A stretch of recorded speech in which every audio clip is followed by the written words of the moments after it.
भगवान अल्लाह, खुदा, ईश आदि नाम एक ही शक्ति के हैं। वो कैसा है, कहां है, कैसे मिलता है, किसने देखा है? ये प्रश्नवाचक चिन्ह पूर्ण रूप से हटाने के लिए अवश्य सुनिए जगत गुरु तत्वदर्शी संत रामपाल जी महाराज के अमृत वचन, सर्व पवित्र धर्मों के पवित्र शास्त्रों के आधार पर। परमपिता परमात्मा, सारी सृष्टि के रचनहार, कुल मालिक कबीर परमेश्वर, बंदी छोड़ कबीर परमेश्वर, ये पूर्ण परमात्मा है, सारी सृष्टि के रचनहार हैं, कुल के मालिक हैं, असंख्य ब्रह्मांडों के संचालक हैं और सबके सिरजनहार हैं। अनंत कोट ब्रह्मांड का एक रति नहीं भारे, सतगुरु पुरुष कबीरे हैं ये कुल के सिरजनहारे। ना सतगुरु जननी जने जाके माने बाप, पिंड ब्रह्मंड से रही तो है ना जाती नो ताप। पानी से पैदा नहीं, श्वासा नहीं शरीर, अन्न आहार करता नहीं, ताका नाम कबीर। हम सुल्तानी नानक तारे दादू को उपदेश दिया, जात जुलाहा भेद न पाया, वो कैसे माहे कबीर हुआ। ये वो परमात्मा है जो बनारस में, काशी में, भारतवर्ष की पवित्र धरातल पर सन 1398 में एक लहर तारा तालाब में विकसित एक कमल के फूल पर नवजात शिशु के रूप में परमात्मा प्रकट हुए थे।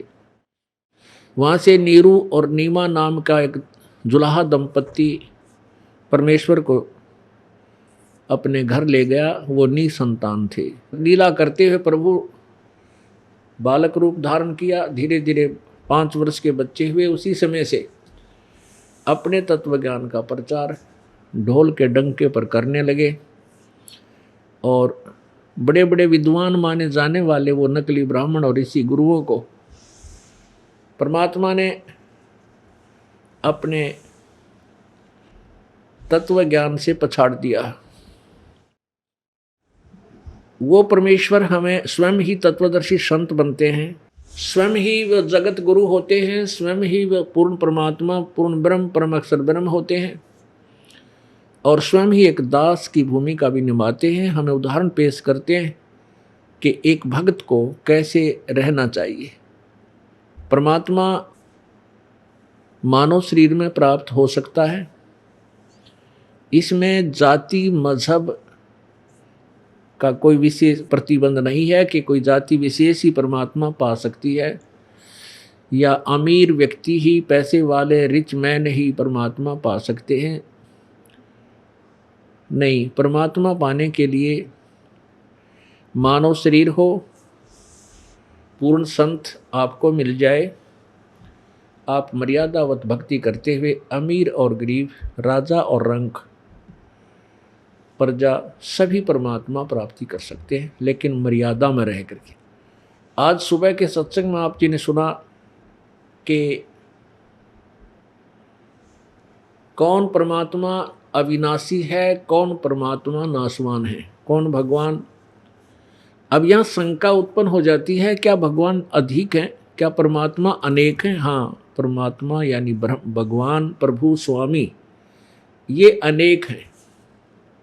अब आपको प्रभु की परिभाषा समझाते हैं, थोड़ा ज्ञान देते हैं। राम कहो, खुदा कहो, प्रभु कहो, परमात्मा कहो। परम आत्मा का अर्थ होता श्रेष्ठ आत्मा, उच्च आत्मा। अब जैसे एक विभाग लेते हैं, कोई भी विभाग ले लीजिए, तो उसमें प्रत्येक को साहब बोलते हैं।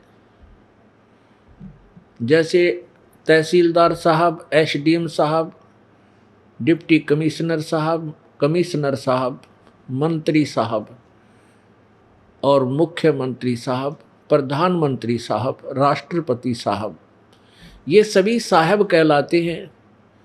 सभी स्वामी हैं, सभी साहब हैं, राम हैं। राम का अर्थ होता स्वामी, स्वामी का अर्थ होता प्रभु, मालिक। तो जितने जिसकी अक्षमता है वो अपने क्षेत्र में स्वामी है, मालिक है। तो इसी प्रकार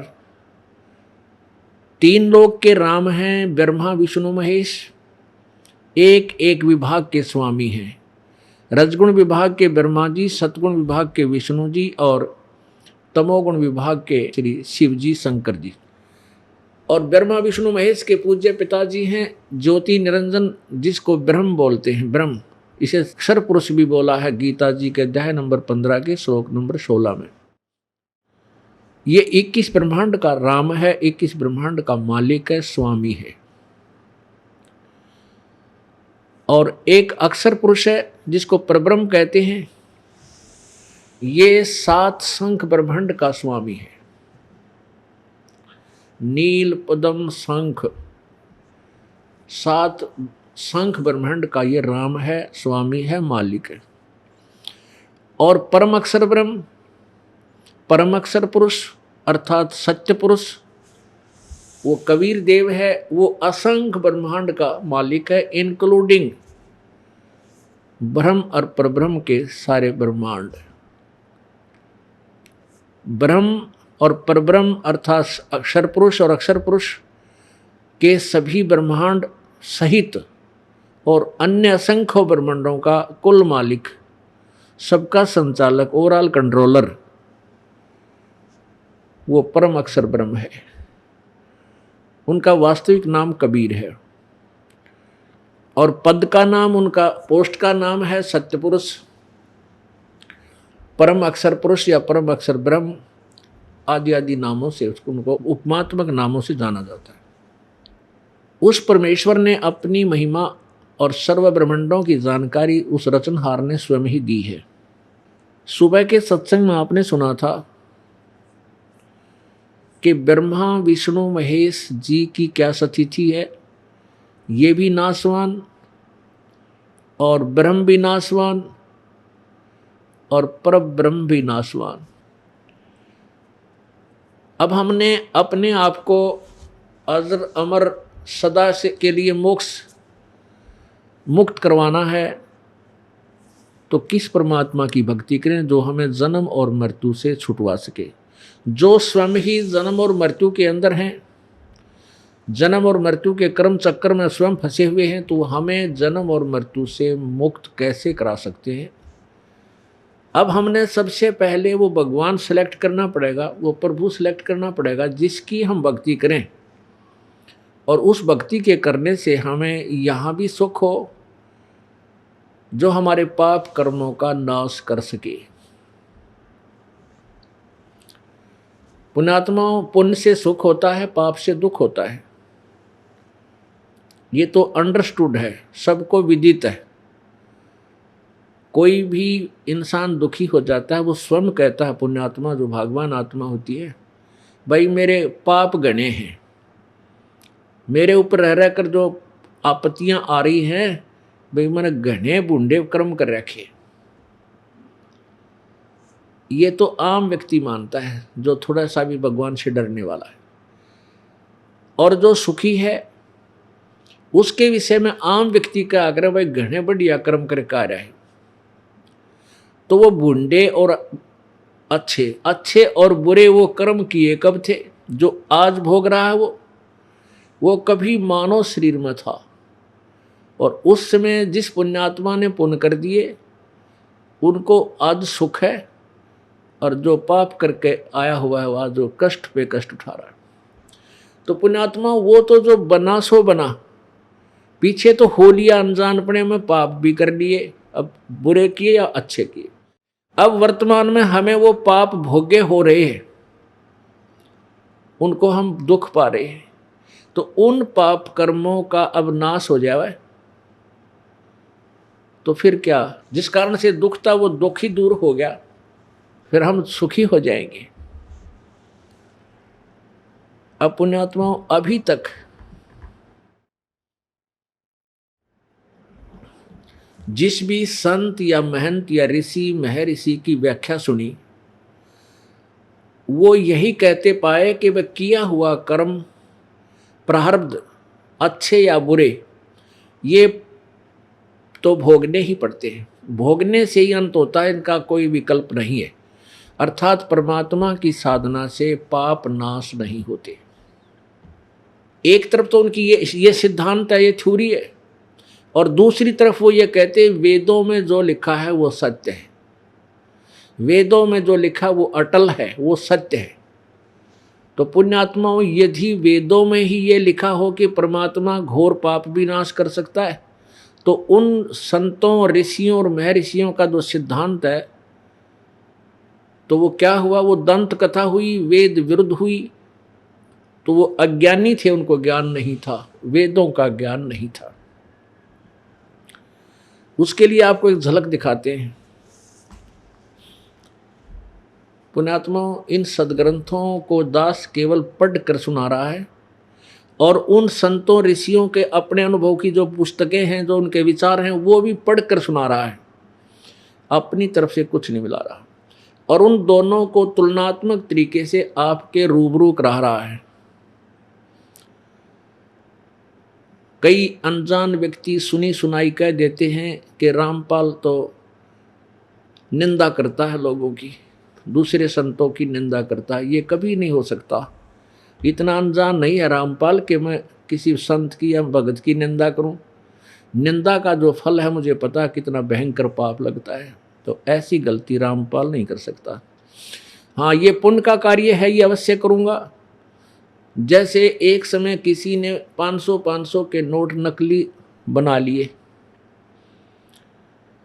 और सरकार ने क्या किया था कि उन दोनों असली और नकली नोटों को ऐसे टेलीविज़न के माध्यम से, समाचार पत्रों के माध्यम से, दोनों को, नकली और असलियों को बराबर दिखाया था। उनकी पहचान बताई थी जनता को कि ऐसी जो जिसके अंदर है ये नकली है, ये ओरिजिनल है। इस नकली को छोड़ देना, इसको त्याग देना, फेंक देना, आगे से ठगी में मत आना, उसको नहीं लेना, और ये ओरिजिनल की पहचान है, ऐसे नोट रखिए, तुम्हारा लाभ होगा, इससे तुम्हें हानि होगी। तो क्या सरकार निंदा कर रही थी? नहीं, एक महा उपकार किया। ऐसे ये दास कर रहा है। आप जी नकली नोट लेकर के लिए फिर रहे हो, गलत नाम जाप कर रहे हो, गलत ज्ञान आपके हृदय में भरा हुआ है। ये दास आपको ओरिजिनल नोट, ओरिजिनल सदग्रंथ, पवित्र चारों वेद, पवित्र 5वां वेद जो सच्चिदानंद घन की वाणी, पवित्र श्रीमद् भगवद गीता जी, पवित्र पुराणों को आपके समक्ष दिखा रहा है। अब आपको इन ऋषि महर्षियों के सिद्धांत दिखाता हूं तो पता चलेगा ये कितने विद्वान थे। इन्होंने भट्ठा बैठा दिया मानव जीवन समाज का, सर्वनाश कर गए ये भक्तों का, श्रद्धालुओं का, अनुयायियों का, सबको उल्टे मार्ग पर लगा दिया, उल्टे ज्ञान से परिपूर्ण कर दिया, शास्त्र विरुद्ध ज्ञान में ठोक ठोक कर भर दिया। अब देखिएगा श्रीमद् देवी भागवत,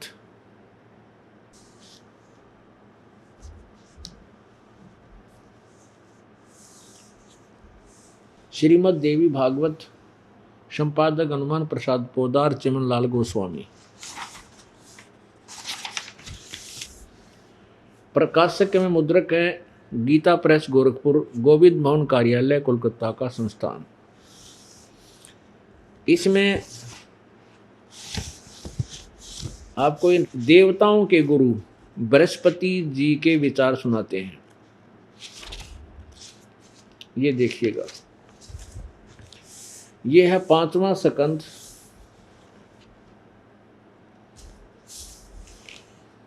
संक्षिप्त देवी भागवत, 282 पृष्ठ।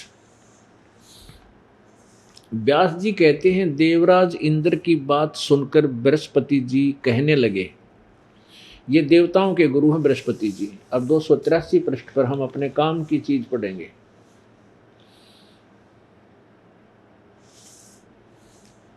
प्रारब्ध कर्मों का अभाव बिना भोगे नहीं हो सकता,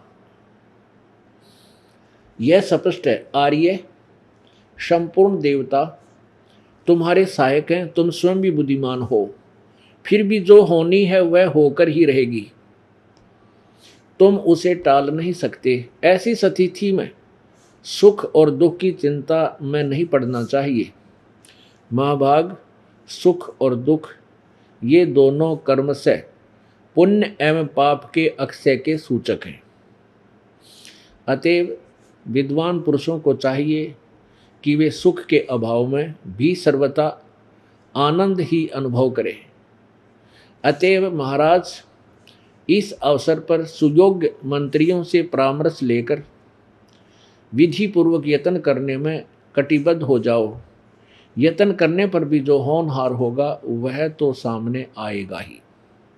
अब ये है देवताओं के गुरु बृहस्पति जी के विचार कि जो भी प्रारब्ध में सुख या दुख हैं वो भोग कर ही समाप्त होंगे। और साथ में कह रहे हैं कि दुख में भी सुख का ही अनुभव करना चाहिए। अरे भले आदमी पेट में दर्द हो जाए और किलकी मारे और फिर उसमें कैसे सुख का अनुभव करे। दिन की अकल देखो कौन से गांव गई थी। पेट के दर्द की टेबलेट मिले, वो औषधि मिल रहा है, वह रोग उस दर्द ने मिटावे। जब सुख का अनुभव किसी बौड़ी बूझ सोच थी, अरे ये महर्षि जगत गुरु बृहस्पति देवताओं के गुरु। फिर पढ़िए, कहते हैं दुख में भी सुख का अनुभव करे।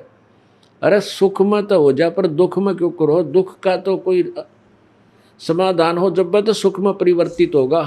देखो फिर पढ़ के, प्रारब्ध कर्मों का अभाव भोगने बिना भोगे नहीं हो सकता, यह स्पष्ट है। आर्य, संपूर्ण देवता तुम्हारे सहायक हैं, तुम स्वयं भी बुद्धिमान हो, फिर भी जो होनी है वह होकर ही रहेगी, तुम उसे टाल नहीं सकते। ऐसी स्थिति में सुख और दुख की चिंता में नहीं पड़ना चाहिए। सुख और दुख दोनों, ये दोनों क्रमशः पुण्य और पाप के अक्षय के सूचक है। अतएव विद्वान पुरुषों को चाहिए कि सुख के अभाव में भी सर्वथा आनंद का ही अनुभव हो करें। यानी सुख ना हो और दुख हो तो दुख में भी कहते सुख का ही अनुभव करें। ये तो बड़का की बात थी, कति जिसने क्या है गाना भी रहा हो। ये ऐसे इन महर्षियों के विचार। अब आगे देखो राक्षसों के गुरु के विचार, शुक्राचार्य के। ये देखिएगा चौथा सकंद, शुक्राचार्य द्वारा दैत्यों को साफ, 243 पृष्ठ, यहाँ से पढ़ेंगे। व्यास जी कहते हैं, प्रहलाद की बात सुनने के पश्चात शुक्राचार्य ज्ञान दृष्टि से सब कुछ देखकर प्रसन्न हो गए। उनका मुख मुस्कान से भर गया। उन्होंने दैत्यों से कहा, दानव, तुम मेरे यजमान हो, तुम्हें न तो डरना चाहिए और न पाताल में ही जाना चाहिए। अपने सत मंत्रों के प्रभाव से मैं तुम्हारी रक्षा कर लूँगा। धर्म के मर्मज महाशो, प्राचीन समय में ब्रह्मा जी के मुख से मैंने जो बात सुनी है उसे बता रहा हूँ, सुनो। यह वचन बड़ा ही हितकर, सत्य और अटल है। उन्होंने कहा था, ब्रह्मा जी ने बताया था, होने वाली बातें अवश्य होकर रहती हैं। धरातल पर कोई भी ऐसा सुयोग्य पुरुष नहीं है जो प्रारब्ध को विफल बनाने में समर्थ हो सके। विपरीत समय के कारण इस समय तुम्हारी शक्ति क्षीण हो गई है। अतः एक बार तो तुम्हें देवताओं से परास्त होकर पाताल जाना ही पड़ेगा। यह समय बदलता रहता है। कुछ ही दिनों पूर्व तुम सम्राट रह चुके हो। अब कर लो बात इन गुरुओं की। अरसर दालो की से भोले वाले थे, ऊपर तो शुक्राचार्य डींग मार रहा है कि तुम चिंता मत करो, मैं अपने सत मंत्रों के प्रभाव से तुम्हें पाताल नहीं जाने दूंगा, तेरी रक्षा करूंगा, पाताल नहीं जाओगे। और तुरंत ही पासा पलट गया। कहते एक बात मैंने सुनी है ब्रह्मा जी के मुख से, उन्होंने बताया भाई जो होनहार है वह तो हो करेगी, उसने कोई नहीं टाल सकता, और तुमने पाताल तो जाना ही पड़ेगा। अब बता इनका कित रोए इनने। और श्रद्धालु फिर भी न गुरु जी बताया करते, अरे थारा गजब हो। ये ऐसे मार्गदर्शक थे हमारे। अब और दिखाते हैं, यही श्रीमद् देवी भागवत छठा सकंद, प्रश्न नंबर 212। 212। और यहाँ व्यास जी बोले, राजेंद्र मैं इसका परम अद्भुत कारण बतलाता हूँ, सुनो। तत्वज्ञानी पुरुषों ने चिंता संचित वर्तमान और प्रारब्ध के भेद से, संचित वर्तमान और प्रारब्ध के भेद से कर्म की 3 गतियां बतलाई हैं। अनेक जन्मों से संचय किए हुए पुराने कर्मों को संचित कर्म कहते हैं। शरीर धारण कर लेने पर काल की प्रेरणा से कर्म चालू हो जाते हैं। प्रारब्ध कर्म उसे समझना चाहिए जिसका फल भोग लेने पर ही कुछ शेष नहीं रह जाता। प्राणियों को प्रारब्ध कर्म अवश्य ही भोगना पड़ता है, इसमें कोई संशय नहीं। राजन, देवता मनुष्य सभी को कर्म फल भोगना पड़ता। कर्म की गति बड़ी गहन है। ये विचार हैं पुराणों के राइटर के, जिन्होंने पुराण लिखी है, श्री वेद व्यास जी के। अच्छा पुण्यात्माओं, अब आगे देखो प्रश्न नंबर 414 पर, और ये है 6ठा सकंद ही चल रहा है। जन्मे जय ने पूछा, महाभाग किस युग में कैसा धर्म का स्वरूप है, इस संपूर्ण विषय को विशेष रूप से बताने की कृपा कीजिए। व्यास जी बताते हैं, क्या कहते हैं, राजन यह निश्चय है कि सतयुग में ब्राह्मण वेद के पूर्ण विद्वान थे। उनके द्वारा निरंतर भगवती जगदम्बा की आराधना होती थी। भगवती का दर्शन करने के लिए उनका मन सदा ललायित रहता था। पुण्यात्मा क्या बता रहे हैं व्यास जी के, सतयुग के ब्राह्मण और वेदों के पूर्ण ज्ञाता होते थे, विद्वान होते थे, और वो दुर्गा की पूजा करते थे। अरे थारा गजब वही हो। और दुर्गा कहती है कि उस ब्रह्म की पूजा करो, वही एक पूज्य है। और ब्रह्म कहता है परम अक्षर ब्रह्म की पूजा करो, वही पूज्य है। अब देखियो 562 पर, ये 7वां सकंद, पृष्ठ 562 पर।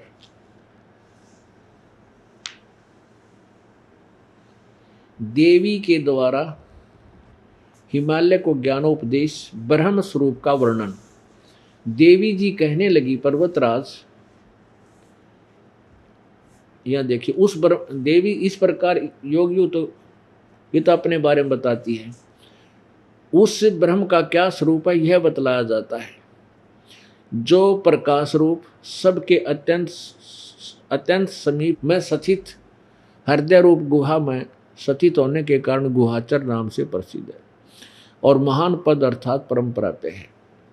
वह समस्त प्रजा के ज्ञान से परे है, अर्थात किसी की बुद्धि में आने वाला नहीं है, यह तुम जानो।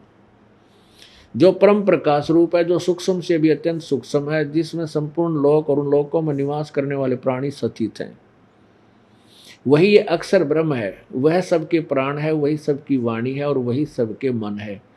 वह यह परम सत्य और अमृत अविनाशी तत्व है। सौम्य, उस वेदने योग लक्ष्य का तुम वेदन करो, मन लगाकर उसमें तन्मय हो जाओ। सौम्य, उपनिषद में कथित महान अस्त्र रूप धनुष लेकर उस पर उपासना द्वारा तीक्ष्ण किया हुआ बाण संधान करो, और फिर भावनागुत चित्त के द्वारा उस बाण को खींचकर उस अक्षर रूप ब्रह्म को ही लक्ष्य बनाकर वेदन करो। ये पर्वण यानी ओम तो धनुष है, जीवात्मा बाण है, और ब्रह्म को उसका लक्ष्य कहा जाता है। कहने का भाव ये है, देवी बता रही है हिमालय को कि हे राजन, तू ब्रह्म का जाप कर, और उसका ओम नाम है।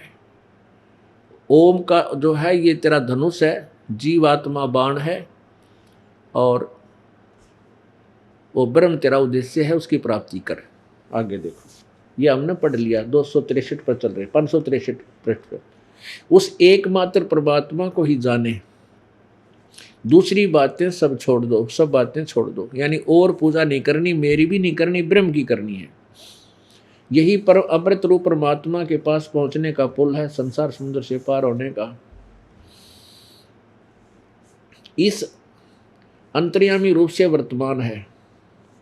इस आत्मा का यानी परमात्मा का, इस भगवान का ओम के जप के साथ ध्यान करो।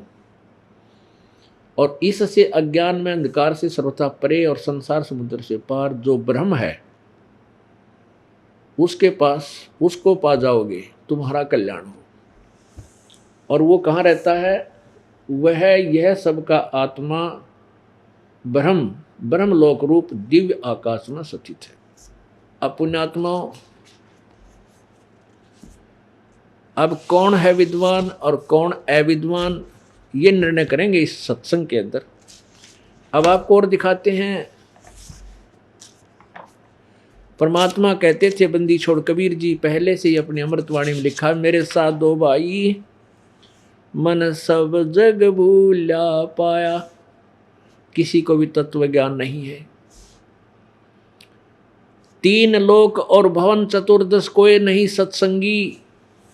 इन तीन लोकों में, यानी तीन लोक और भवन चतुर्दश, ये 14 भवन एक ब्रह्मांड के अंदर ये लोक हैं 14 और ये 3 अलग हैं।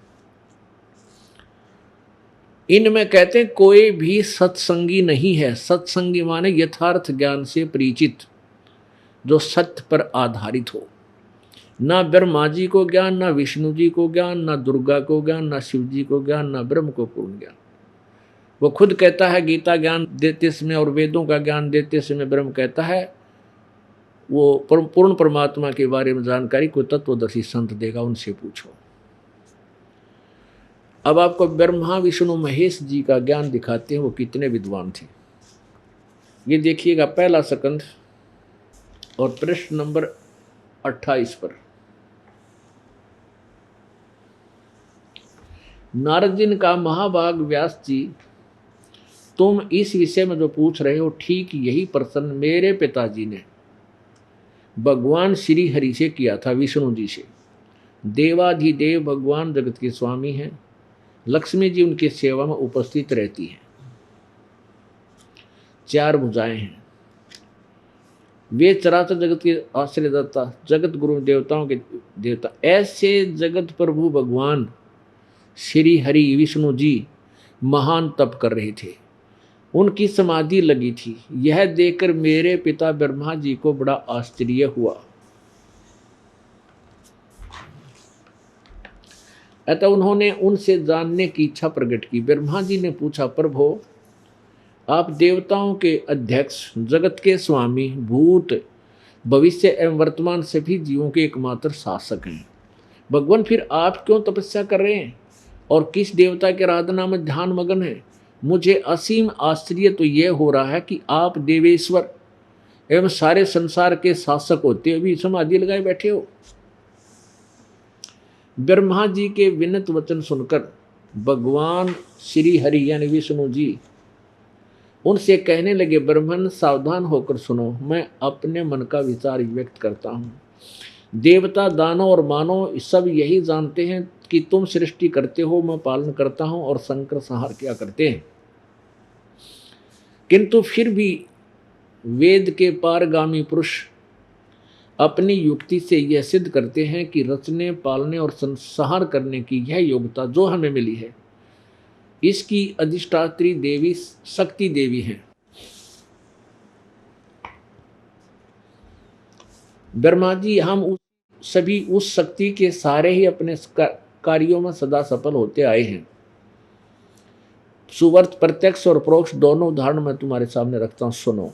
यह निश्चित है कि उस शक्ति के अधीन होकर ही मैं प्रलय काल में शेष नाग की सैया पर सोता और सृष्टि करने का अवसर आते ही जाग जाता हूँ। मैं सदा तप करने में लगा रहता हूँ। उस शक्ति के सामने शासन से कभी मुक्त नहीं रह सकता। कभी अवसर मिला तो लक्ष्मी के साथ सुखपूर्वक समय बिताने का सौभाग्य प्राप्त होता है। मैं कभी तो दानों के साथ युद्ध करता हूँ। अखिल जगत को भय पहुँचाने वाले दैत्यों के विकराल शरीरों को शांत करना मेरा परम कर्तव्य हो जाता है। मुझे सब प्रकार से, ये 29 पृष्ठ पे 29 पे देवी भागवत में, मुझे सब प्रकार से शक्ति के अधीन होकर रहना पड़ता है। शक्ति माने दुर्गा। उन्हीं भगवती शक्ति का मैं निरंतर ध्यान किया करता हूँ। ब्रह्मा जी, मेरी जानकारी में इन भगवती शक्ति से बढ़कर दूसरे कोई देवता नहीं। पाट गया तोड़ भाई। अपुण्यात्मा दास अपनी तरफ से कुछ नहीं मिला रहा, अपने सदग्रंथ जिनको हम सत्य मानते थे उनको पढ़कर सुना रहा हूं। अब इससे सिद्ध हो गया कि ब्रह्मा जी तो विष्णु जी को सर्वेश्वर महेश्वर जगत का सारी सृष्टि का संचालक बतावे, और विष्णु जी कहता है कि मेरी जानकारी में दुर्गा तो ऊपर कोई भगवान नहीं, इससे बड़ा देवता नहीं। अभी आपने दुर्गा जी के विचार सुन लिए जो 562 और 563 पृष्ठ पे। दुर्गा कहती है कि उस ब्रह्म की पूजा करो, उसका ओम नाम है, और सब बातें छोड़ दो और किसी की पूजा मत करो, और वो ब्रह्मलोक में रहता है। अब गीता जी क्या बताएगी और वेद क्या बताएंगे? गीता जी का ज्ञान और वेदों का ज्ञान ब्रह्म ने दिया। गीता जी का ज्ञान श्री कृष्ण जी में प्रवेश करके इस काल भगवान अर्थात ब्रह्म ने बोला। ये स्वयं कहता है कि मेरा एक ओम नाम है, 8वें अध्याय के 13वें श्लोक में गीता जी में, और इसका 2 जाप करता हुआ मुझे प्राप्त होता है। 17वें अध्याय के 23वें श्लोक में कहा कि उस सच्चिदानंद घन ब्रह्म की साधना के 3 मंत्र का जाप है, और उससे साधना करोगे तो उसके पास चले जाओगे। तो गीता जी अध्याय नंबर 18 के श्लोक 62 में कहा कि अर्जुन तू सर्वभाव से उस परमेश्वर की शरण में जा, उसकी कृपा से तू परम शांति और सनातन परम धाम शाश्वतम स्थानम, शाश्वतम माने सदा रहने वाला, यानी कभी नाश में नहीं आए, और धाम को उसे लोक कहो, यानी सत्यलोक को प्राप्त होगा। अपुण्यात्मा ये आज क्या स्पष्ट करना चाहता है ये दास कि इन ऋषि महर्षि और इन देवताओं ने, जब देवताओं के गुरु ने ज्ञान नहीं बृहस्पति को, तो इन देवताओं को कहाँ होगा? ब्रह्मा जी चारों वेदों के ज्ञाता माने जाते थे। ब्रह्मा जी ना पता विष्णु क्या है और भगवान कौन है। विष्णु जी कह रहे मैं दुर्गा तो ऊपर परमात्मा मान जानता है ना, इसके ऊपर भी कोई प्रभु है, तो मैं तीसरे की पूजा में लगा रहता हूँ। अब इन देवताओं ऋषियों और महर्षियों के क्या विचार हैं कि प्रारब्ध कर्म तो करने भोगने से ही समाप्त होता है, अर्थात परमात्मा की साधना से पाप नाश नहीं होते। ये तो हैं सतयुग त्रेता द्वापर पहले के महर्षियों के विचार। और एक कलयुगी महर्षि दयानंद के और विचार सुनाता हूं आपको। इन सब ने एक कुएं का पानी पी रखा था, अपनी अपनी न्यारी छाप ला के अलग से बना रखी थी वह कंपनियां, और घुमा फिरा कर माल एक का था, नाम न्यारे, उनको मोर मोर अलग ला रखी थी। अब आपको दिखाते हैं कि दयानंद सरस्वती जी जो आर्य समाज के प्रवर्तक हैं वो कितना ज्ञान रखते थे वेदों का, और उनको वर्तमान में महर्षि दयानंद को के विषय में जो हम पहले सुना करते थे दंत कथा लोक वेद, कि भी महर्षि दयानंद जैसा विद्वान नहीं, और उन्होंने जो सत्यार प्रकाश नामक पुस्तक लिखी है उस जैसा ज्ञान नहीं।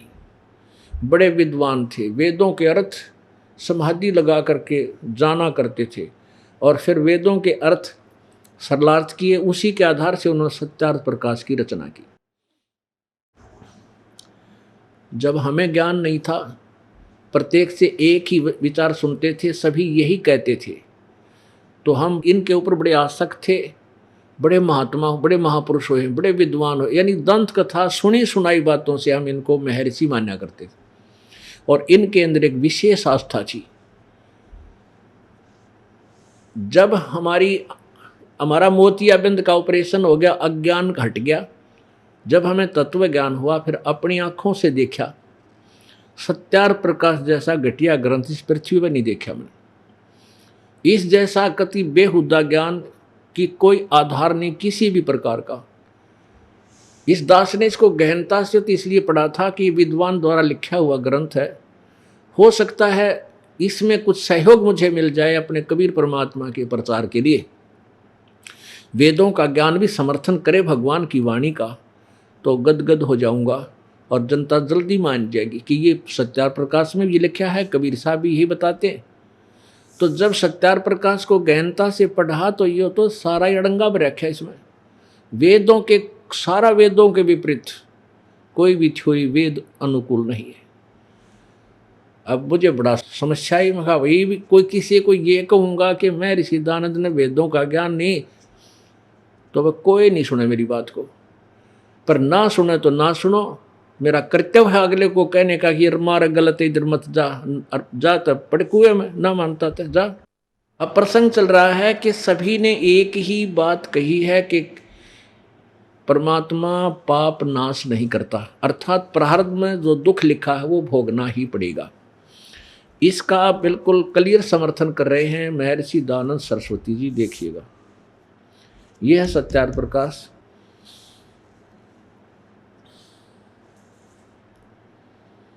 अब देखो इस महापुरुष की इस एक्टिंग ने देखा तो यूँ दिखेगा ये भगवान, ये तो भगवान तो मिल रहे हैं, इसे महापुरुष थे। अब हम इस पोज को देखकर कुर्बान हो जाते थे इन महापुरुषों पर। बड़े महापुरुष थे, वह बड़ी समाधि लाते थे और परमात्मा से बात करते होंगे। अब महर्षि दयानंद सरस्वती, ये संवत 1871 ईस्वी में इनका जन्म हुआ, यानी सन 1824 में, और मृत्यु सन 1883 में। 59 साल की उम्र में इनका देहांत हो गया था, 59 ईयर ओल्ड। अब देखना यहाँ पर अथ सत्यार्थ प्रकाश है। वेद आदि विविध सद सत्शास्त्र प्रमाणे समिंत श्रीमत परमहंस परिव्राजक आचार्य महर्षि दयानंद सरस्वती विरचित, सरस्वती स्वामी विरचित। देख कितना व्याख्या की है इसमें, कितनी उपमा की है कि वेद आदि विविध, वेद सहित वेद और अन्य जो सदशास्त्र हैं उनके प्रमाणों से को लेकर के सत्यार्थ प्रकाश की रचना महर्षि दयानंद सरस्वती स्वामी ने की है। प्रकाशक हैं वैदिक यति मंडल, दयानंद मठ, दीनानगर, पंजाब। ये प्रकाशित कहाँ से है? ये है मुद्रक हैं आचार्य प्रिंटिंग प्रेस, दयानंद मठ, गोहाना मार्ग, रोहतक से।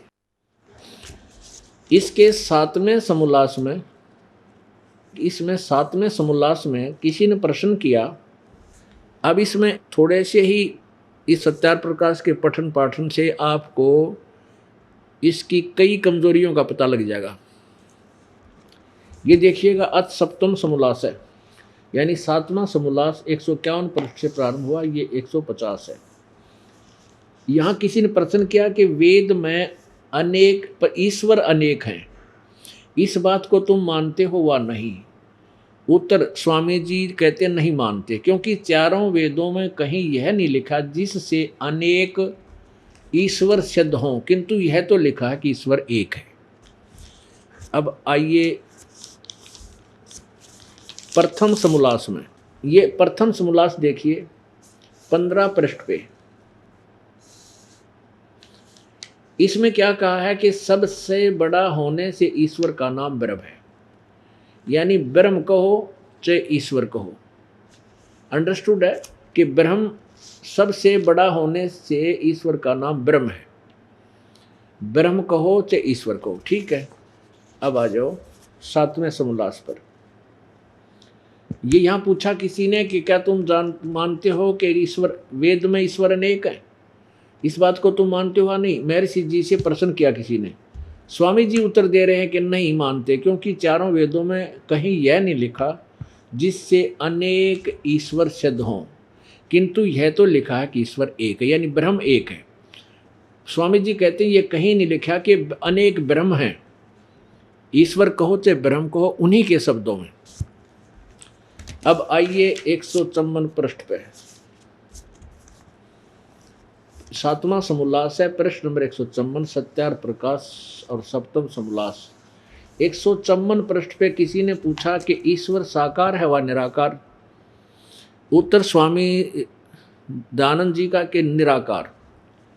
अब 155 पे ही देखियो, क्या अपने आप साकार सिद्ध कर रहे हैं।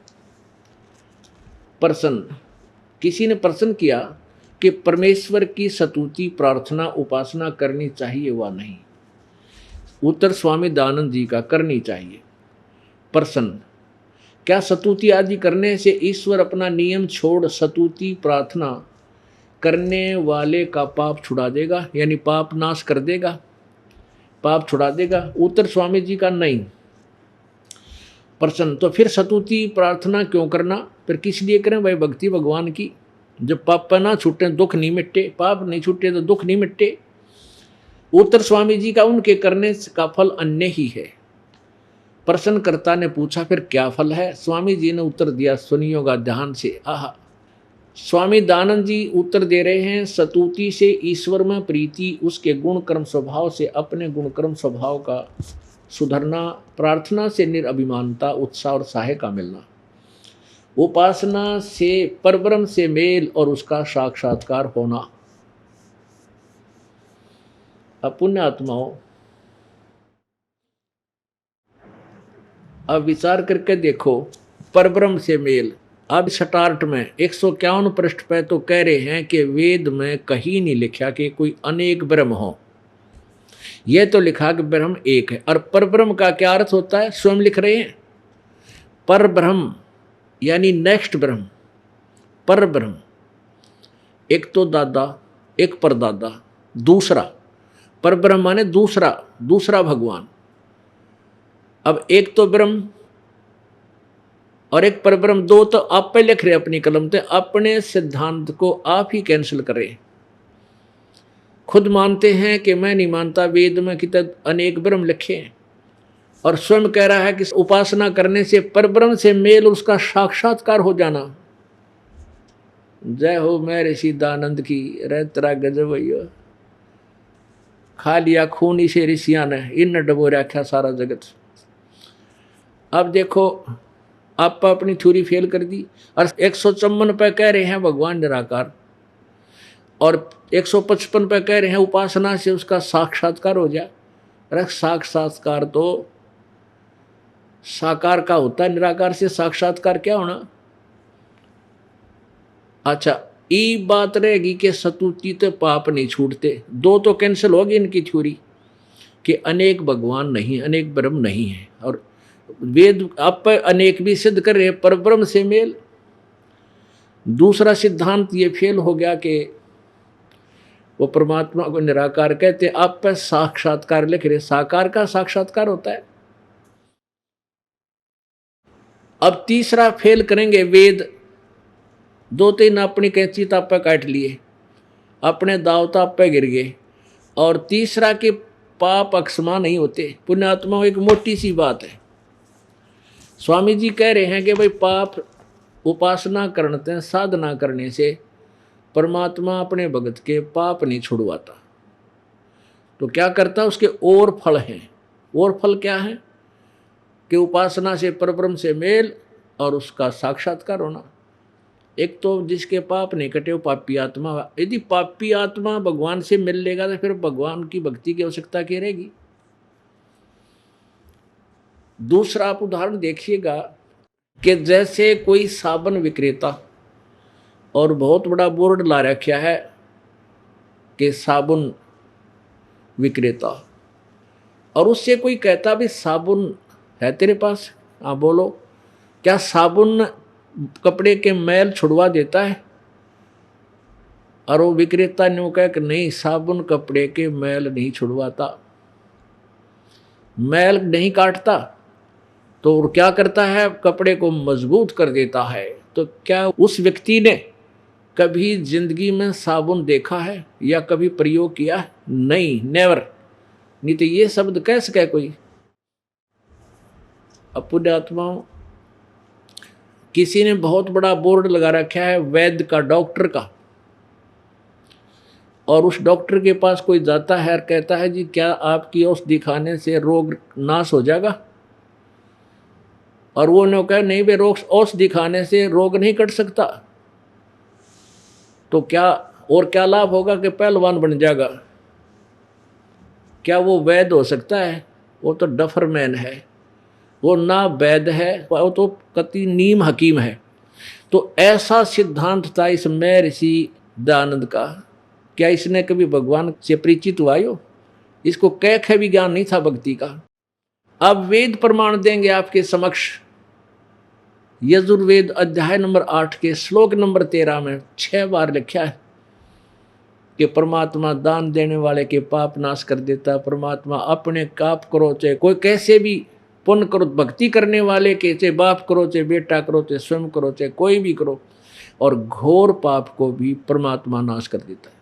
और स्वयं अपने कर कमलों से उनके अनुवाद भी कर रहे हैं। ये देखिएगा यजुर्वेद महर्षि दानंद सरस्वती कृत, ये कहाँ से प्रकाशित है? प्रकाशक हैं सार्वदेशिक आर्य प्रतिनिधि सभा, 2/5 महर्षि दानंद भवन, रामलीला मैदान, नई दिल्ली। यजुर्वेद आर्य भाषा भाष्य संपूर्ण 40 अध्याय, महर्षि दानंद सरस्वती कृत, अनुवाद किया इसने केवल। ये वेदों का राइटर नहीं है महर्षि दानंद, केवल अनुवाद करता है। और मुद्रक है Prince of set printers, 1510, Pataudi house, Daryaganj, नई दिल्ली। अब 8वें अध्याय के और 13वें श्लोक में, ये 241 पृष्ठ पे, 8वां अध्याय, 8वां अध्याय, 13वां मंत्र।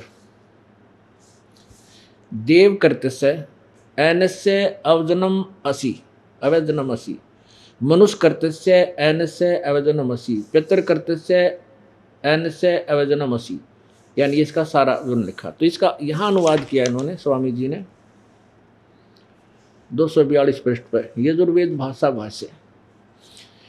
अनुवाद करते समय क्या लिखते हैं? हे सबके उपकार करने वाले मित्र आप।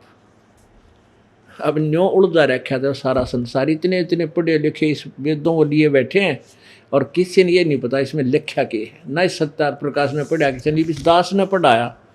जब हुआ इनके सब के चरचराट, सब के जो है ना, फिर उठ देखने लगे पढ़ पढ़ के, तो उन व्यक्तियों ने मुश्किल माचगी जो सत्यार प्रकाश की आड़ में पैसे इकट्ठे करा करते। उन्होंने फिर बाउंडर बना दिया, रामपाल गंदा है, गुंडा है, कि जनता को तुम्हारी सच्चाई का पता ना लग जाए, और क्रोथा कांड करा दिया। अरे भले आदमियों, परमात्मा का चला हुआ मार्ग है, इसको कोई रोक नहीं सकता। केवल अपने कर्म बिगाड़ सकें, अपने पाप इकट्ठे कर सकते हैं। ये भगवान का मार्ग है, इसमें आज तक कोई सफल नहीं हुआ भक्तों को रोकने में। प्रहलाद के लिए कितना जुल्म किया था, उसके पिता ने, यही इसी बात की लड़ाई थी पिता और पुत्र की। पिताजी कहता था मैं जो कह रहा हूँ यह बात सत्य है, तुम मेरी भक्ति करो, तुम्हारा कल्याण होगा। और प्रहलाद कहता था नहीं पिताजी, परमात्मा की भक्ति करने से कल्याण होगा, तेरी भक्ति से जीव कल्याण नहीं हो सकता, ये मैं नहीं मान सकता। इससे बात की लड़ाई थी, और यही लड़ाई हमारी है। ये दास कहता है कि जो साधना ये संत ऋषि महर्षि बता रहे हैं ये बिल्कुल यूजलेस है, इससे जीव कल्याण नहीं हो सकता। और ये जो दास बता रहा है, यानी वेदों और सदग्रंथों में लिखा हुआ, उससे कल्याण होगा। इससे बात की लड़ाई पर यह ओड कहानी करवा जी, क्रोथा कांड। लेकिन पिछला इतिहास उठा के देख लो, फिट्टे मुंह होंगे ये लोग सभी। एक दिन परमात्मा इनको वो सजा देगा, याद रखेगी, दुनिया में इतिहास बना देगा भगवान, और इनको थुक क्या करेंगे कि नाम से भी नफरत हो जाएगी जिन्होंने बाधा की है भगवान के मार्ग में। वो समय दूर नहीं है। अब इसमें क्या है कि स्वामी दयानंद जी ने तो ठेका ले रखा था भट्ठा बठान का। अब इसने क्योंकि अपने सत्यार प्रकाश में लिख रखा कि भगवान पाप नाश नहीं कर सकता साधक के, और वेद में लिख रखा 6 बार एक ही मंत्र में। यदि इस मंत्र में एक स्थान पर लिखा होता, एक ही शब्द होता, तो ये गोल मोड़ करके और कर जाता काम, और पकड़ में नहीं आता। परमात्मा कच्चा काम नहीं करता। एक ही मंत्र में 6 बार लिख रहा है, क्या पाप नाश कर सकता है, अपने किए हुए पाप नाश कर सकता है, पिता करो उसका पाप नाश कर सकता है, जाने अनजाने में जो भी पाप हुए उनको भी नाश कर देता है। अनजाने में जो पहले हुए, जो हमने पहले कर दिए थे, और अब जो है वर्तमान में जो कर रहे हैं, अब हम करें को नहीं, क्योंकि कुछ ऐसे पाप हैं जो हमारे स्वाभाविक होते हैं, जैसे पोचा लावे उसमें हुआ है, अड़बा हुआ उसमें हुआ है, खेती करते हैं ट्रैक्टर से, और कसी लेकर मजदूरी का काम करते हैं उसमें पाप हुए। तो इन पापों को भी परमात्मा की भक्ति समाप्त कर देती है। ये पाप भी नहीं लगते हमारे पर, क्योंकि हमारी मजबूरी है, हमारी इच्छा नहीं इन पाप के करने की। इसलिए सत्य भक्ति करने से हमारा साथ के साथ ये इन पापों का नाश होता रहता है। और पहले के जो संचित कर्म है वो हमें अब दुखदायी होने हैं, वो भी उनका विनाश हो जाता है। उन प्रारब्ध के कर्मों को विनाश करता है परमात्मा। इसलिए भगवान की तलाश की जाती है, ताकि हमारे दुखों का निवारण करे। अब किसी के पैर में कांटा लग गया हो और वो किसी के पास जाओ, भी मेरे पैर में बहुत पीड़ा हो रही है, वो देख जाग कर बताए साफ शूफ करके, वे तेरे पैर में कांटा लग रहा है, कांटे के कारण पीड़ा है, और वो के सलाह देवे कि भी कांटा तो निकला नहीं, जूते पैर ले, आगे कांटे नहीं लगेंगे। अरे भले आदमियों, कांटा लगे पैर में जूता पहना नहीं जा सकता, वो तो कांटा निकला है, और फिर जूता पहना जाए इस डर से कहीं भगवान फिर ना लग जाए। अब जैसे किसी के ऊपर आपत्ति आई है, पाप कर्म रूपी कांटा लगा है, किसी संत ऋषि के पास जाता है, पहले तो वो नकली जंतर मंत्र भी बताता है, न्यू कर ले, ऐसे कर ले, उससे नहीं लाभ होता है तो अंत में कह देता भी तेरे प्रारब्ध में का कर्म है, ये तो भोगना ही पड़ेगा। और भक्ति करा कर बेटा आगे दुख ना होगा तुझे। अरे भले आदमी, वर्तमान में तो दुर्गति हो रही है, मर्या पर मरण हो रहा है, आगे जीवेगा जब करेगा ना यो।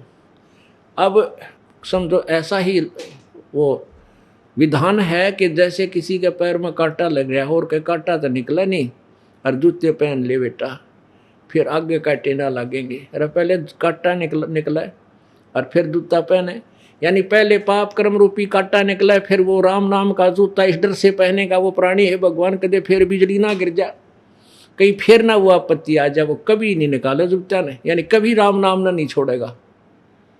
और जिसके समाधान नहीं हो, जूत्या का आग लगो, फिर कौन पहरेगा उन जूत्या ने, हाथ में उठा के कोई चाल कोई नहीं, सब मूर्ख है नहीं कोई। तो ऐसे ही इन लोगों का विधान अभी तक रहा है, जो सदग्रंथों से अपरिचित थे और नकली ऋषि महर्षि और सतगुरु बनकर बैठे हुए थे। अब महर्षि दानंद जी यजुर्वेद अध्याय नंबर 8 के श्लोक नंबर 13 में अनुवाद करते समय के और पंगा अड़ा दिया, हे सबके उपकार करने वाले मित्र आप।